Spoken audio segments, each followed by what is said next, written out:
Todos bem? Tudo bom? Como é que estão? Vamos lá? Essa é a proposta da nossa apresentação. Meu desafio aqui, primeiro desafio, é mostrar para vocês como uma ciência que tradicionalmente surgiu do estudo de comunidades ditas primitivas, tradicionais, exóticas e distantes, pode ser incrivelmente útil para a gente sair da monotonia do estudo da internet. É colaborativo porque é viral, porque é viral, porque é legal, porque é legal, porque é bacana, enfim, e o negócio não sai daquela pocinha d'água. Meu segundo objetivo aqui vai ser mostrar para vocês como armadilhas para caçar chimpanzés e obras de arte podem nos ajudar a pensar sobre fenômenos que eu vou chamar aqui de vlogs na internet. Que esses dois elementos podem nos nutrir de reflexão para que a gente olhe para isso daí de um jeito diferente.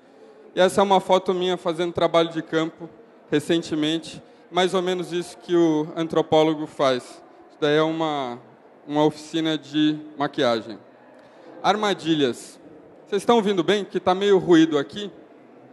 Não sei, está chegando bem o som aí? Beleza? Tá. Nós temos muitas coisas em comum com esses caras. Quando a gente se vê confrontado com situações de risco, situações de perigo, a gente tem o hábito de parar e pensar, ou a intenção de parar e pensar. Isso que vocês estão vendo aqui é um esboço bastante simplório de uma armadilha criada pelos pigmeus da África Central para caçar animais que pensam. Tá? Por que ela tem essa característica? Como vocês veem aí na imagem, nessa linhazinha vermelha, um chimpanzé, que é um animal que pensa, vai olhar para essa linha e vai pensar. E vai pensar que essa linha é fraca o suficiente, quer dizer, não é forte o suficiente para prendê-lo de alguma forma. E, como um animal pensante e curioso, ele vai resolver tentar entender para que serve essa linha, por que isso daí que não estava aí passa a estar. Na medida em que ele faz isso e puxa essa linha devagarzinho, ele aciona esse mecanismo que dispara essas flechas que são os dardos envenenados. O interessante aqui é um processo que torna essa ideia da armadilha, que é uma coisa boba e simplória, numa coisa quase robótica, no sentido que você tem aí o pigmeu pensando na maneira como o chimpanzé pensa, né? Que é diferente de uma armadilha de urso, que é diferente de uma armadilha de rato, né? Essa é uma armadilha feita para seres que pensam. Eu quero aproveitar essa ideia para desenvolver um pouco essa noção que a gente tem de armadilha. Em vez de ser essa coisa brutal da caixa, eu quero convidar vocês a considerar a armadilha como uma prótese. Prótese a gente sabe o que é, né? As pessoas, às vezes, quando tem problemas na perna, eles põem uma prótese. Eu quero expandir a noção de prótese. Eu quero dizer que a prótese é alguma coisa que estende a nossa capacidade de ação. E eu estou colocando aqui, essa é uma armadilha para pegar urso. Estou dizendo que essa prótese, ela carrega em si muito mais do que um mecanismo simplório que a gente está vendo ali. Que ela carrega a inteligência e ela carrega a força da gente para além do nosso corpo e para além do tempo. Ou seja, a gente não está simplesmente colocando esse negócio aí para pegar urso. A gente entende a maneira de pensar do urso e a gente se coloca dentro desse objeto, conhecendo a maneira como o urso pensa para capturar essa criatura. Isso daqui é uma ratoeira, mas vocês podem ver isso daqui como um robô. Um robô tem esse primeiro item, que é um sensor, tem um segundo item, que é um processador, e tem o terceiro item, que é o braço, enfim, o item mecânico. Essa ratoeira, ela não é simplesmente a força que a gente tem para prender um ratinho. Essa ratoeira é o conhecimento que a gente tem de que esse ratinho nunca vai estar presente no ambiente com a gente. Logo, a gente precisa deixar o ambiente sozinho para que o ratinho se sinta confortável para deslocar o equipamento sensível para que essa informação seja processada pelo gatilho, para que o ratinho seja sacrificado. Agora eu vou adiantar essa noção de armadilha para falar de arte. Em geral, a gente que conhece pouco ou não pensa muito a respeito, fala de arte como alguma coisa que estimula a nossa capacidade de perceber esteticamente as coisas que são bonitas, e porque são bonitas elas vão para os museus e vão para as galerias, e as pessoas pagam caro pra caramba para ter arte, para ter beleza. Eu estou falando de outra coisa aqui. Eu estou falando de arte como armadilhas. Esse cara, para quem não conhece, se chama Marcel Duchamp, e ele, junto com Pablo Picasso, foi o cara mais importante da arte contemporânea no século XX, inclusive com mais influência no cenário da arte contemporânea do que o próprio Picasso, que não deixou muitos herdeiros da sua tradição de pintura. O que o Duchamp está fazendo aí com aquele mecanismo que eu imagino... Quantas pessoas aqui já viram aquele objeto do lado direito? Levanta a mão um pouquinho mais alto. Esse daqui, para a função da nossa apresentação aqui, é uma ratoeira de cérebros. Porque você consegue perceber, olhando para isso daí, o quanto nós nos sentimos intrigados, tentando entender o que o artista quis dizer ao colocar essa roda de bicicleta em cima de um banquinho e ter colocado isso no museu. Percebe?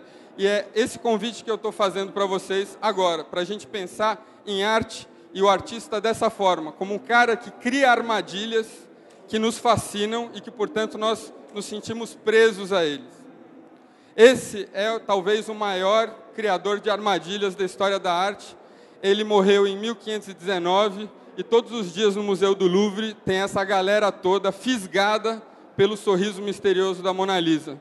Um exemplo de arte enquanto armadilha. Eu fico indo e voltando porque eu tenho que apertar o botão aqui. Agora eu vou estender a noção de arte um passo adiante. Eu quero dizer para vocês que a arte não é só aquilo que está no Museu do Louvre, na Galeria Britânica, etc., no MASP. Eu quero dizer que arte é tudo aquilo que é produzido com um modo muito especial de tecnologia, que é a tecnologia do encanto.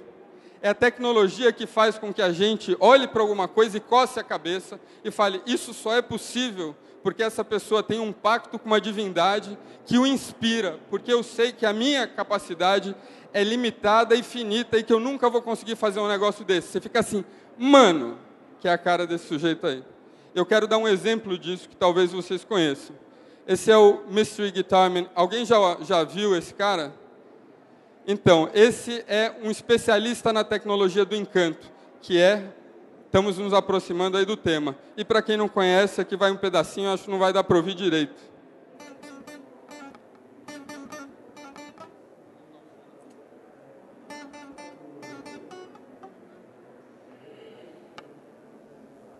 Tá ouvindo?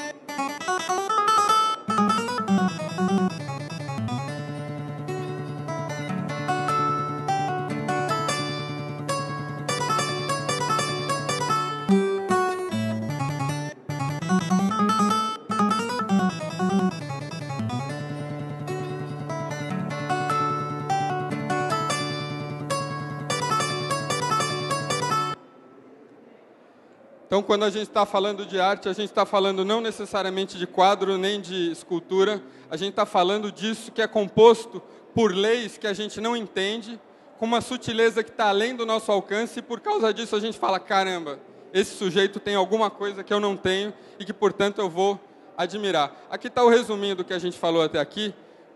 Estamos pensando na armadilha como essa coisa que é mais do que uma maquininha tosca para matar rato. A gente está falando com uma coisa que guarda a nossa intenção ali dentro, vontade, força e pensamento, e a gente está pensando a obra de arte como exatamente essa armadilha, e a gente está pensando a obra de arte como alguma coisa além do que o que está no museu.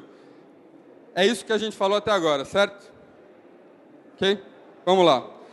Agora, no meu próximo ato circense, eu quero tentar provar a vocês que o elemento mais simplório, mais prosaico, mais comum, feito com um cenário que é a própria casa da gente, com um vídeo, com a câmera de vídeo, que é uma que você compra em qualquer xing-ling, com equipamentos de edição que são gratuitos e que você baixa na internet, e com uma capacidade de editar que, pelo menos para o nosso conhecimento, não é absolutamente excepcional. Eu quero dizer para vocês que isso é um objeto da tecnologia do Encanto, e que é por isso que ele tem esse grau de visibilidade. E eu quero tentar mostrar para vocês alguns desses elementos que nos encantam quando a gente vê isso, mas que, porque nós não conhecemos a prática, a gente se sente tão fascinado e acha que é um pacto com a divindade, que a pessoa tem essa capacidade de se expressar. Primeiro item, colapso de contexto.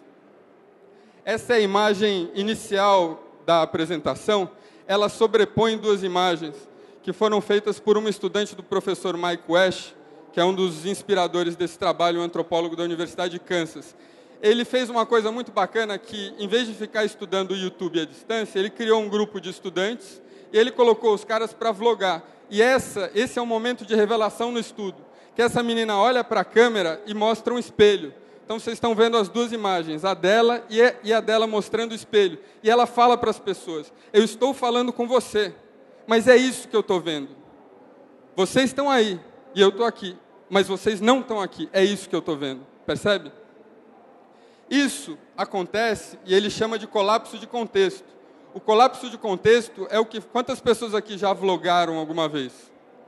Alguém já vlogou? Primeira vez na frente da câmera. Liga a câmera. Todas as ideias incríveis que você tinha para falar ali desaparecem, a sua língua seca, o seu pensamento fica confuso, você fica absolutamente nervoso, começa a suar e desliga aquilo e fala que aquilo não é para você. Você acabou de vivenciar uma experiência de colapso de contexto. Você não é uma pessoa menos inteligente e capaz do que as outras pessoas que fazem isso muito bem. O que é que você experimentou ali? Você experimentou a possibilidade de ser visto por você mesmo dali a alguns anos. Problema 1. Como é que eu vou me encarar fazendo essa coisa ridícula? Segundo problema, eu acabo de vislumbrar a possibilidade da minha tia do maternal, da minha mãe, da minha avó, do meu amigo de infância, de todas as pessoas que eu conheço, porque o YouTube tem 500 bilhões de visualizações, de acessos por mês, ou seja, todo mundo pode me ver. Será que eu estou a caráter para falar com essas pessoas? E mais, todos os stalkers possíveis que a gente não conhece estão lá também. E isso, essa sensação de querer fazer parte, querer estar propriamente vestido para se encontrar com essas pessoas e não conseguir, porque você não sabe com quem você está falando, que você está falando com uma câmera, é isso que cria o colapso de contexto que prende a garganta da gente. Agora, isso não acontece com o vlogueiro. O vlogueiro, ele em geral, isso é uma coisa, um segredo dos vlogueiros, é que o vlogueiro ele não decide ser vlogueiro e liga a câmera e sai falando. O vlogueiro é um cara que nasce para a ferramenta a partir de um namoro longo. E esse namoro, ele tem a ver, num primeiro momento, com eu encontrar os meus pares, eu encontrar as pessoas bacanas. Eu não chego no YouTube e faço sucesso. Eu chego no YouTube porque eu falo que essa pessoa e aquela pessoa são pessoas que eu admiro profundamente. E daí tem um passo seguinte, que é olhar no meu entorno e ver que essas pessoas que eu gosto bastante, tem outros fãs delas que são parecidos comigo e com quem eu posso falar. E daí eu tenho um passo seguinte, que é eu conversar com essas pessoas por vídeo, até o momento em que eu decido fazer o meu vlog. Então, na medida em que essas pessoas vivem esse namoro, elas constroem as máscaras, que não são... Não estou dizendo que ninguém é mascarado. Eu estou dizendo que essas são máscaras públicas. Por exemplo, eu não vim aqui de bermuda, porque, para mim, esse é um espaço que merece um determinado tipo de traje. Não estou falando que tem que ser dessa forma, mas essa é a minha máscara pública. Percebe? O vlogueiro constrói essa máscara pública a partir do reflexo que ele tem da audiência.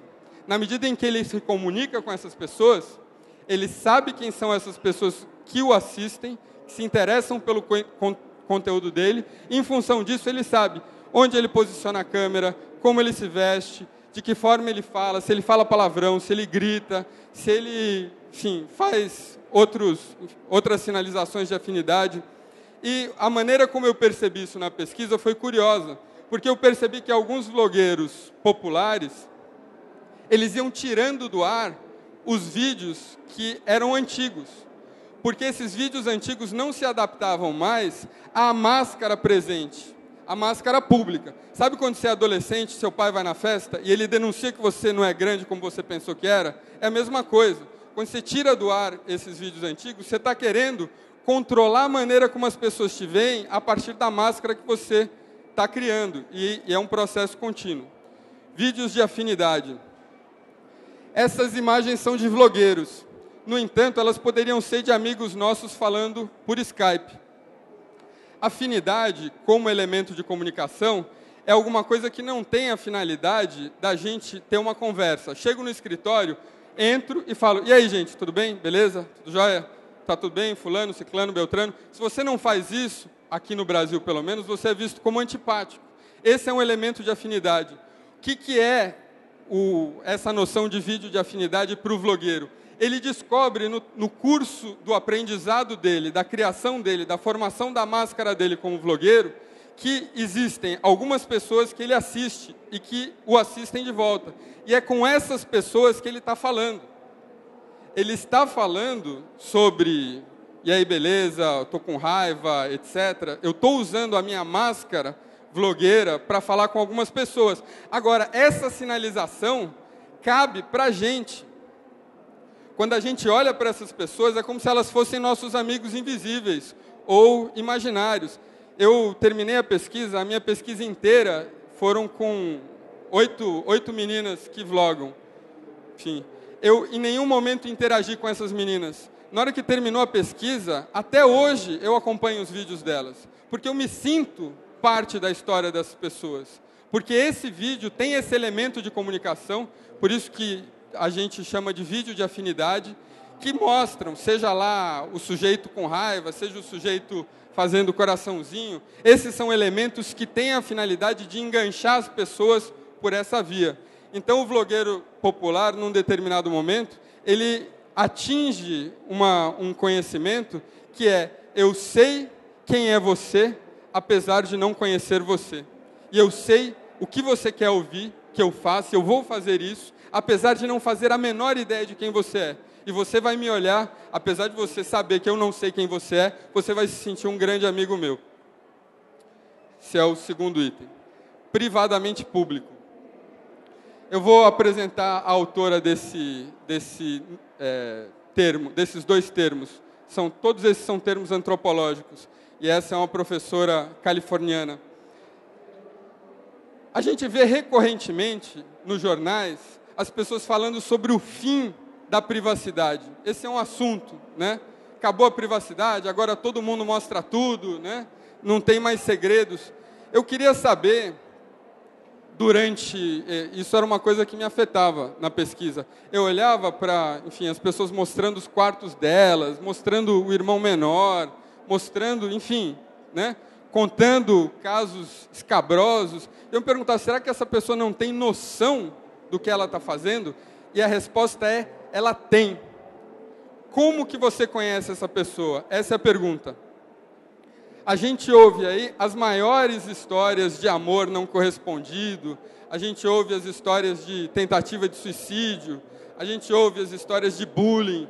Isso nos interessa tremendamente. E essas pessoas são responsáveis? Não são.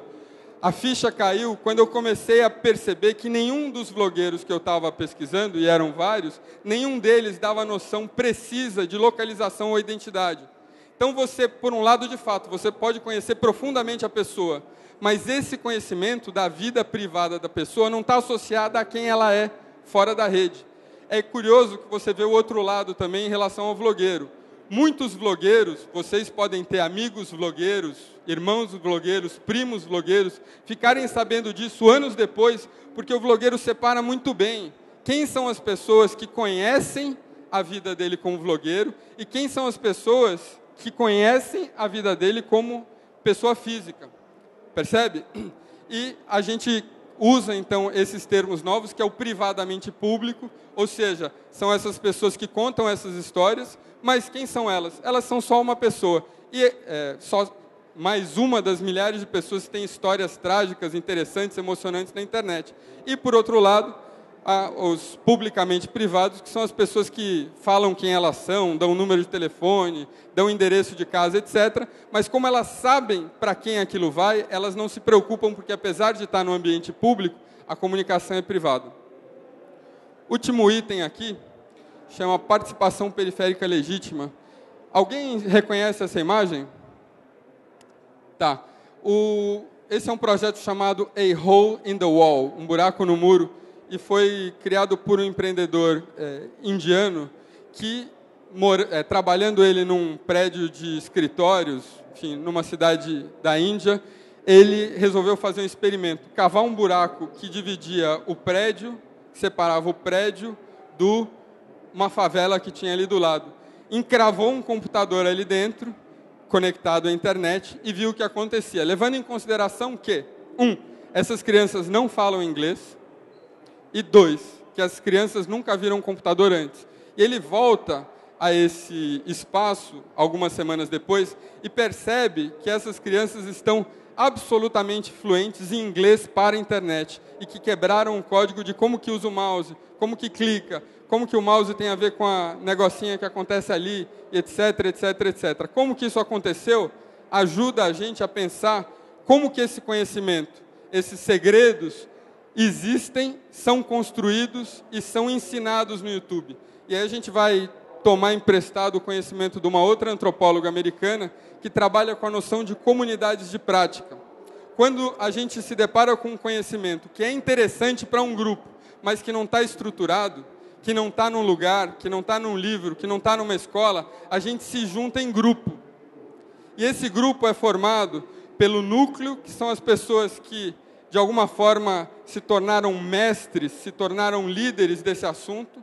E, para participar desse grupo, a gente chega de lá da periferia, por isso que chama participação periférica legítima. A gente chega lá na periferia porque nos interessa aquilo, olha para o centro e fala, PC Siqueira, esse é o cara. Ou Felipe Neto, ou qualquer outro, né? L Reporta, qualquer um. Esse é o cara que, para mim, é a referência, é quem eu quero chegar, está ali na frente. E eu percebo que, no meu entorno, tem uma série de pessoas que, como eu, estão no meu nível hierárquico, ou seja, estão começando agora, têm um conhecimento limitado de edição, usam ainda a webcam, etc., com quem eu posso trocar ideias. O conhecimento, dentro dessas estruturas, desses espaços de conhecimento desestruturado, se dá dessa forma, pela prática e pela observação reunida em grupos. Então, tudo isso que eu falei nos itens anteriores, quem é vlogueiro e quem vivenciou a comunidade por um tempo, talvez não conhecesse a tag, talvez não conhecesse o nome, mas seguramente se identificou com a experiência de, por exemplo, criar o lance da afinidade, ou de alguma forma, conhecer a diferença entre o público e privado, porque do contrário não se exporia. Bueno, gente, essa foi um resumidíssimo de um projeto que aconteceu ao longo de um mês. Ele tem 20 e alguma coisa vídeos prontos. Esses vídeos foram feitos a partir de uma pesquisa de mestrado, num programa de mestrado chamado Antropologia Digital, na University College London. É o único programa com essas características que eu conheço. A ideia toda foi transformar o conhecimento que estava em inglês técnico-acadêmico em alguma coisa que pudesse ficar mais interessante. Por que não ficar mais interessante dentro do próprio espaço onde a pesquisa foi feita, que foram os vídeos na internet? Esses são as principais referências que eu usei para cada um dos temas tratados aqui. Todos eles são vivos e atuantes, à exceção do Alfred Gell, que morreu já há alguns anos. Esse projeto foi realizado graças à incrível participação de pessoas pelo site de crowdfunding Catarse, a quem eu agradeço aqui mais uma vez. Me permitiram passar um mês inteiro fazendo isso. Muito obrigado. Então, geralmente o sucesso que acontece na web é porque as pessoas comentam sobre isso. É porque transpassa o mundo do offline para o mundo do online para o offline. Eu queria que você falasse ou desse o ponto de vista como que é a porcentagem do online e do offline, do que acontece dentro da web e da representatividade que isso representa. Digamos assim, um vídeo no YouTube tem uma porcentagem de 70% para viralizar na internet e 30% fora da internet. Então, e o porquê disso? Eu absolutamente não me interesso por números. Respeito quem se interessa, mas não é porque eu acho que eu vivi uma experiência durante algum tempo dentro de empresas de internet, e é interessante ver como, inclusive, isso tem uma tecnologia do encanto. Como você jogar com percentuais e causas e consequências numéricas pode levar as pessoas a tenderem ou não para uma resposta. Eu acrescentaria até que essa história do online e do offline, eles são complicados, né? Assim, o René citou aqui o caso do Orson Welles, que fez o ataque de Marte. Foi todo por rádio, mas foi um ataque viral. As pessoas falaram no boca a boca, né? A gente não fala do viral, do online e do offline quando a gente está no telefone, mas a gente está online. A gente está falando em linha, né? Você pede uma linha para a pessoa, mas a gente já se acostumou a tal ponto com essa ferramenta do telefone que não existe mais a separação online e offline. Acho que em algum tempo o que vai acontecer é que a gente não vai ter mais essa pergunta: internet online ou offline? Acho que a internet é tão real e tão falso quanto a nossa vida aqui, pô. Eu estou começando com um vlog agora e eu queria entender, não sei se está fugindo muito do assunto, queria entender um pouco sobre direitos autorais, o que eu posso, o que eu não posso usar, trilhas, e o que eu tenho que colocar lá, o nome de alguma coisa. Você pode usar tudo que for seu e você não pode usar nada do que for do outro, a menos que ele te libere. Mas se o vídeo está público no YouTube de uma música, eu não posso usar, não? Você tem que olhar qual que é a licença que foi colocada. O YouTube tem a licença standard dele, né? Você pode colocar a licença Creative Commons. Se tiver a licença Creative Commons, você pode usar citando o autor. Muita gente diz, principalmente em meio acadêmico, critica a vulnerabilidade que a gente tem em relação aos erros da internet, a informação. Como que a gente pode, pelo que eu entendi, não sei se eu entendi errado, mas como que a gente pode se defender dessa tecnologia do encanto em relação à informação na internet? Pelo que eu entendi, então a Wikipedia, por exemplo, ela é formada só por tecnologia do encanto. Você se encanta pela informação que está ali e acredita nela. O Kony também é um exemplo disso, não é? Porque o Kony tem vários erros de informação também. Né? Eu acho que o que acontece, na minha modesta opinião, né, aí é a especulação da minha cabeça, é que a gente fica correndo atrás da tecnologia do encanto, entendeu? Então, por isso eu acho que, num certo sentido, a noção de obra de arte vai se expandindo, né? Porque, enfim, aquele é o quadrinho, aquele quadrinho que o cara foi lá e pintou, beleza, tá? Isso já não me encanta mais. Da mesma forma, no caso, eu acho que esses vídeos, acho que num determinado momento, a gente vai encontrar elementos suficientes para conseguir identificar ali o que a gente quer identificar, para falar, não, esse cara é ele mesmo, apesar dele não se identificar, eu vou acreditar nisso ou não. Ao mesmo tempo em que a gente chega nesse espaço novo, lá na frente, alguém está brincando com a tecnologia do encanto e traz alguma coisa nova pela qual a gente se apaixona. Eu acho que essa é a beleza e a tragédia da nossa espécie nesse sentido, né? A cultura, ela não é... Você não consegue prender a cultura, né? A cultura é essa capacidade de reprocessar significado que a gente tem. Então, a gente vai ficar o tempo todo criando tecnologias de encanto e o tempo todo desmistificando para que elas sejam criadas de novo. Entendeu? Mas a tecnologia do encanto, ela não vale só para arte, ela vale também para informação na internet. Por exemplo, a Wikipedia, que eu falei que ela é formada pelas pessoas, não tem um conhecimento comprovado ali, aquilo não é checado. Eu só não estou entendendo direito porque que a Wikipedia seria uma tecnologia do encanto. Ela pode ser... O Kony, usar um exemplo mais fácil, o Kony. Tem várias informações erradas que muita gente questionou o Kony em relação ao conflito lá na África. Mas você se encanta pela estética daquilo. Pela suposta, Pela pelo história. suposto embasamento, Pela história, isso, exatamente. Pela estética, pela história. Tem uma série de elementos Mas a de tecnologia encanto do encanto vale só para arte? Essa que é a pergunta. serve entendeu? para arte dentro dessa descrição de arte que eu coloquei. Essa descrição expandida do que é o objeto artístico, esse que provoca o encanto. Na verdade, assim, no no quesito social da coisa, a gente pensar assim, que nem, o traficante, ele não usa droga em casa, né? Dentro de casa ele não quer a droga. Na parte da informática, né? Dessa questão de rede social e tudo mais, como que os estudiosos assim, dessa parte social encara isso assim, da criança tá entrando assim muito cedo nessa questão porque a internet ela forma opinião, ela impõe opinião, então há um medo sobre isso ou não? A coisa é de que vamos empurrar mesmo, vamos fazer com que ele se interaja mais. Esse é um ponto muito interessante, porque veja, se você for legislar em relação ao seu filho ir para a rua, você é uma pessoa mais capacitada do que ele, porque você conhece a rua melhor do que ele. Mas como é que você vai legislar com seu filho sobre a internet, na medida em que ele é muito mais interconectado do que você? Na medida em que aquilo existe no mundo dele desde que o mundo dele existe. E não é o seu caso, percebe? Aí que cria esse problema, porque por um lado eu poderia te dizer, problema nenhum, moleque sabe, porque que nem aqueles meninos da Índia, ele aprendeu com os pares dele.